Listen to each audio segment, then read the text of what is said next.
Hello दोस्तों, कैसे हैं आप सब। एनआर एजुकेशन में आपका स्वागत है। उम्मीद करता हूँ आप सब सही होंगे। तो हमने साइंस के एमसीक्यूज की ब्रेकडाउन सीरीज स्टार्ट की हुई है, तो चलिए शुरू करते हैं आज के एमसीक्यूज का ब्रेकडाउन। क्वेश्चन नंबर फर्स्ट है, amino acid join together to make polypeptides, what peptides make by joining together. यानी कि जो पॉलीपेप्टाइड्स होते हैं वो किससे वे जॉइन होके क्या बनाते हैं, इसमें ये पूछा है। ठीक है, तो पॉलीपेप्टाइड्स जो होते हैं वे जॉइन होके बनाते हैं प्रोटीन्स को।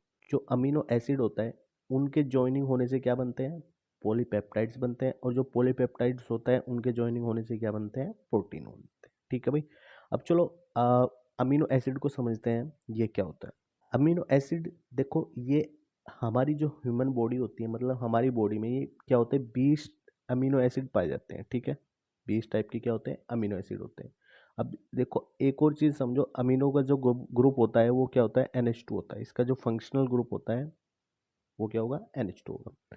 ओके, उसके बाद देखो functional function as building blocks of proteins. ये क्या करते हैं, जो प्रोटीन बनाते हैं उनमें प्रोटीन के फंक्शन में ये क्या करते हैं, हेल्प करते हैं। अमीनो एसिड उनको बिल्ड करने में हेल्प करते हैं।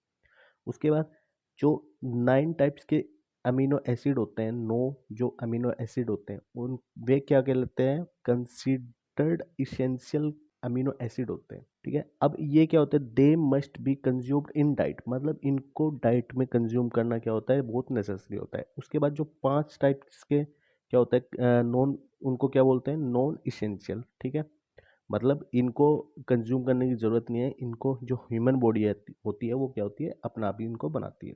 उसके बाद जो रिमेनिंग 6 होते हैं उनको बोलते हैं प्रोटीन बिल्डिंग अमीनो एसिड।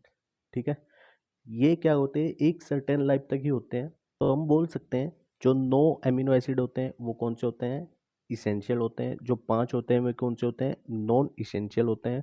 और जो बाकी के 6 होते हैं वे कौन से होते हैं, उनको बोलते हैं हम कंडीशनल बिल्डिंग अमीनो एसिड। आगे नेक्स्ट देखते हैं। देखो जो जो इसेंशियल अमीनो एसिड है वे क्या है, हिस्टिडाइन है। ठीक है, आइसोल्यूसाइन है। ये जो सभी इसेंशियल अमीनो एसिड दिए हुए हैं। उसके बाद जो नॉन इसेंशियल अमीनो एसिड है वे ये रहे। ठीक है, ये अलग अलग टाइप के हैं। उसके बाद जो कंडीशनल अमीनो एसिड है, हिस्टाइन्स हो गया, ग्लूकेटामाइन हो गया, उसके बाद ग्लाइसिन हो गया, प्रोलीन हो गया एंड ट्रायोसिन हो गया। तो ये सारे टाइप्स के क्या दिए हुए हैं, अमीनो एसिड दिए हुए हैं और उनके नाम दिए हुए हैं। ठीक है, इसेंशियल अमीनो एसिड है, नॉन इसेंशियल अमीनो एसिड है, उसके बाद कंडीशनल अमीनो एसिड दिए हुए हैं। नेक्स्ट देखते हैं पॉलीपेप्टाइड्स। ठीक है, मतलब जो अमीनो एसिड है उनसे क्या बनता है, पॉलीपेप्टाइड्स बनता है। अब पॉलीपेप्टाइड्स बनता कैसे है, ये अमीनो एसिड की क्या होती है, लीनियर चेन होती है। ठीक है, जैसे ये क्या होती है, अमीनो एसिड्स के लीनियर चेन होती है। अब ये कैसे बंधे होते हैं, ये बंधे होते हैं अमीनो बॉन्ड से। ठीक है, ये अमीनो बॉन्ड से क्या होता है, होल्ड होते हैं। उसके बाद जो 5 टाइप्स के पेप्टाइड्स होते हैं, एक तो वो जिनमें केवल एक अमीनो एसिड होता है उसको क्या बोलते हैं, मोनोपेप्टाइड्स। उसके बाद जिसमें 2 अमीनो एसिड होते हैं उसको क्या बोलते हैं, डाइपेप्टाइड्स। ऐसे 3 वाले को ट्राइपेप्टाइड्स, 4 वाले को टेट्रापेप्टाइड्स, 5 वाले को पेंटापेप्टाइड्स। ठीक है, और ऐसे ही 6 आगे ऐसे ही बढ़ता जाएगा। अब देखते हैं प्रोटीन्स के बारे में। प्रोटीन्स क्या होते हैं, लार्ज कॉम्प्लेक्स होते हैं मॉलिक्यूल्स। ठीक है, प्रोटीन्स क्या होते हैं, लार्ज कॉम्प्लेक्स मॉलिक्यूल्स होते हैं जो क्या करते हैं, हमारी बॉडी में बहुत इंपॉर्टेंट रोल प्ले करते हैं। उसके बाद प्रोटीन्स बनते कैसे हैं भाई, पॉलीपेप्टाइड्स के स्ट्रक्चर से बनते हैं। ठीक है, अब ये कैसे होते हैं, ये अमीनो एसिड्स की क्या होती है, लॉन्ग चेन होती है। उसके बाद इसको इन्वेंशन किसने किया था, इस इन्वेंशन किया था इसका जोनास मल्डर्स ने। और जो रिच सोर्स होते हैं वे ये हैं प्रोटीन्स के, meat, fish, eggs, dairy product होते हैं, सीड्स एंड नट्स। ठीक है, ये सब क्या होते हैं, इसके रिच पार्ट होते हैं। ये सब क्या होता है, इसके प्रोटीन्स के रिच सोर्स होते हैं। चलिए नेक्स्ट क्वेश्चन देखते हैं। नेक्स्ट क्वेश्चन क्या है, what is the represent by the slope of straight line joining 2 points on A velocity time graph. मतलब इसमें पूछा है कि जो वेलोसिटी टाइम ग्राफ होता है उसमें जो 2 पॉइंट्स होते हैं उनको जॉइंट करने वाली लाइन का स्लोप, ठीक है, वो इनमें से क्या रिप्रेजेंट करता है। वो एवरेज वेलोसिटी को रिप्रेजेंट करेगा, या फिर इंस्टेंटेनियस एक्सेलरेशन को रिप्रेजेंट करेगा, या फिर एवरेज एक्सेलरेशन को, या फिर इनमें से कोई नहीं। ठीक है, तो देखो स्लोप कैसे बनता है, जैसे ये स्लोप दिया हुआ है, ये वेलोसिटी, और ये यहाँ पे क्या है, टाइम के साथ में। अब देखो 2 पॉइंट दिए हुए हैं, एक पॉइंट ये हो गया, एक पॉइंट ये हो गया।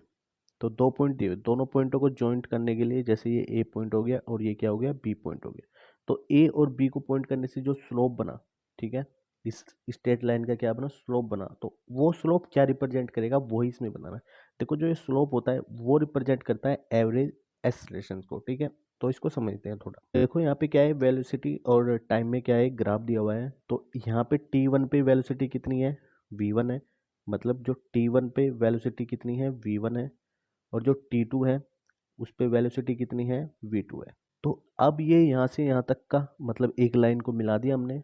अब जब इस लाइन को मिलाया यानी कि इस लाइन को क्या करा जब मिलाया गया, तो ये क्या शो कर रहा है इस पे, ये शो कर रहा है इसके एवरेज एक्सेलरेशन को, ठीक है। एवरेज एक्सेलरेशन क्या होता है, ये होता है चेंज इन वेलोसिटी, वेलोसिटी में चेंज कितना हुआ भाई, मतलब पहले ये कहा था v1 पे, उसके बाद पहुंच गया किस पे v2 पे, तो चेंज कितना हुआ डेल्टा v का अपॉन चेंज इन टाइम, तो टाइम में चेंज कितना हुआ पहले t1 था उसके बाद कितना टाइम हुआ t2, मतलब चेंज ये हुआ t का, तो ये हो जाएगा डेल्टा t।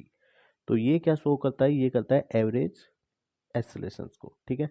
अगर किसी एक पॉइंट पे पूछता हूँ, ठीक है, तो अगर किसी भी एक पॉइंट पे जैसे कि यहाँ टॉप पे किसी भी पॉइंट पे इस ग्राफ के किसी भी पॉइंट पे पूछता इंस्टेंटेनियस एक्सेलरेशन को वो शो करता, तो इसका मतलब अगर किसी पॉइंट पे एक हम स्लोप डाउन करेंगे तो ये क्या शो करेगा उसका इंस्टेंटेनियस जो एक्सेलरेशन आएगा भाई उसको शो करेगा, ठीक है। तो इसकी जो वैल्यू होती है वो होती है D V upon T T. तो इस क्वेश्चन में क्या है कि जो ग्राफ दिया हुआ है दो पॉइंटों के बीच में, तो वो क्या शो कर रहा है एवरेज एक्सेलरेशन को शो कर रहा है, ठीक है, यानी कि औसत त्वरण को शो कर रहा है। अगर इंस्टेंटेनियस एक्सेलरेशन मैंने बता ही दिया वो किस केस में होगा, ठीक है। अब चलते हैं नेक्स्ट क्वेश्चन पे। What is the product of the mass of the body and its velocity called as? देखो ये तो बोनस का क्वेश्चन है बिल्कुल, ठीक है, इसमें तो बहुत ही आसान क्वेश्चन है। इसमें पूछा है कि जो भी प्रोडक्ट होता है मास का इनटू वेलोसिटी का, ठीक है, इसको हम क्या बोलते हैं भाई, ये होता है मोमेंटम, ठीक है, ये होता है मोमेंटम। अब ये मोमेंटम भी कौन सा होता है, ये होता है लीनियर मोमेंटम, तो ये होता है लीनियर मोमेंटम, तो ऑप्शन नंबर कौन सा होगा बी करेक्ट होगा। अगर पूछे वो एंगुलर मोमेंटम, एंगुलर मोमेंटम क्या होता है एल इज इक्वल टू होता है वो आई ओमेगा, आई क्या है यहाँ पे मोमेंट ऑफ इनर्शिया और ओमेगा क्या है यहाँ पे एंगुलर एक्सेलरेशन। ओके, तो नेक्स्ट क्वेश्चन देखते हैं। देखो इस क्वेश्चन में दिया हुआ है जो ग्रेविटेशनल फोर्स होता है, ठीक है, जो क्या होता है ग्रेविटेशनल फोर्स होता है, तो उनमें से कौन सा करेक्ट है, जो ऑप्शन दिए हुए हैं, तो it is always attractive in nature, ठीक है भाई, बिल्कुल अट्रैक्टिव होता है, okay. It is always repulsive in nature, जी नहीं, ये रिपल्सिव नहीं होता है, क्योंकि देखो ऊपर से अगर कोई भी चीज गिरती है तो वो क्या होती है डाउन जाती है हमेशा, यानी कि अर्थ क्या कर रही है उसको अपनी तरफ अट्रैक्ट कर रही है, ठीक है, तो अर्थ क्या करती है उसको अपनी तरफ अट्रैक्ट करती है, इसका मतलब वो कौन सा है अट्रैक्टिव है बस। उसके बाद इट मे और not be attractive in nature, भाई ये गलत है, ओनली क्या होता है अट्रैक्टिव होता है।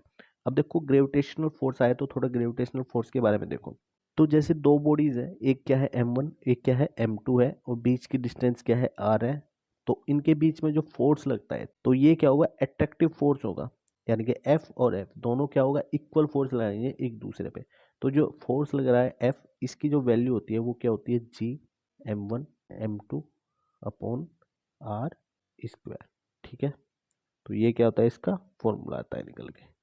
तो चलिए नेक्स्ट क्वेश्चन देखते हैं। नेक्स्ट क्वेश्चन में है what is the upward force experienced by a body when it is immersed in a fluid known as, मतलब किसी भी बॉडी को अगर किसी फ्लूइड में डालेंगे तो वो इनमें से कौन से फोर्स मतलब कौन सा फोर्स क्या करती है एक्सपीरियंस करती है। तो देखो टेंजेंशियल फोर्स तो उसमें होता नहीं है, बॉइंट फोर्स होता है बिल्कुल, उसमें क्या लगता है बॉइंट फोर्स लगता है, मतलब कोई भी अगर वाटर में क्या करते हैं हम किसी भी बॉडी को अगर किसी भी ऑब्जेक्ट वगैरह किसी को भी डालते हैं, ठीक है, तो उस पे है ना ये वो बॉइंट फोर्स लगता है जो क्या होता है अपवर्ड होता है, डायरेक्शन क्या होती है इसकी अपवर्ड डायरेक्शन में। सेंट्रीफ्यूगल फोर्स हाइड्रोलिक फोर्स और टेंजेंशियल फोर्स को समझते हैं ये कौन कौन से फोर्स होते हैं। देखो बॉइंट फोर्स तो ये रहा, मतलब ये क्या है कोई भी लिक्विड है, तो ये क्या है ऑब्जेक्ट है, अब इस ऑब्जेक्ट के ऊपर जो पॉइंट फोर्स लग रहा है वो ऊपर की लग रहा है, ठीक है। अब नीचे की डायरेक्शन में क्या लगेगा ग्रेविटी लगेगी, ठीक है, जी क्या लगेगा नीचे की डायरेक्शन में लगेगा इसमें, इसमें तो जी की वजह से उसका क्या होगा वेट होगा, तो डब्ल्यू इज इक्वल क्या होगा उसका जो एम जी होगा वो क्या लगेगा डाउन साइड में लगेगा, ओके। अब देखो जो बॉइंट फोर्स होता है, ठीक है, जो बॉइंट फोर्स होता है इसकी जो वैल्यू होती है वो क्या होती है, रो वी इंटू जी। ठीक है, इसकी जो वैल्यू होती है ये निकल के आती है।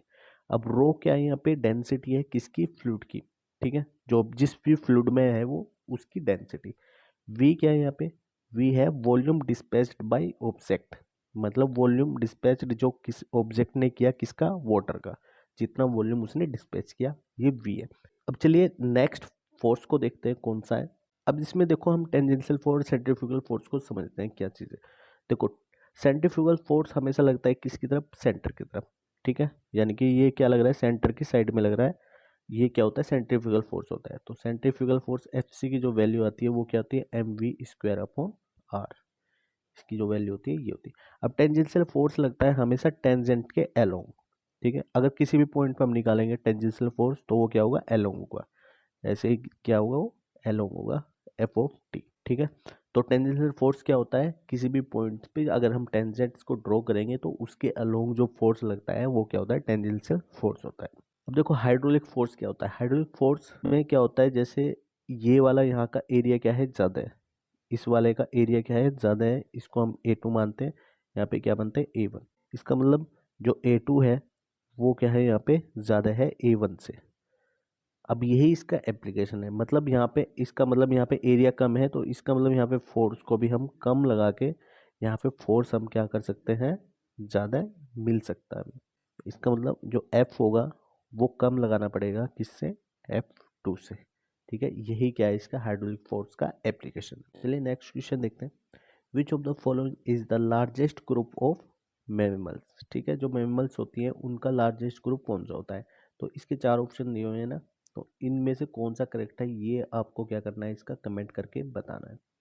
आई होप आपको इस वीडियो से बहुत कुछ सीखने को मिला होगा। अगर आपको इस वीडियो से बहुत कुछ सीखने को मिला है तो प्लीज़ इसको लाइक करें, शेयर करें। तो मिलते हैं फिर नेक्स्ट वीडियो में, तब तक के लिए जय हिंद।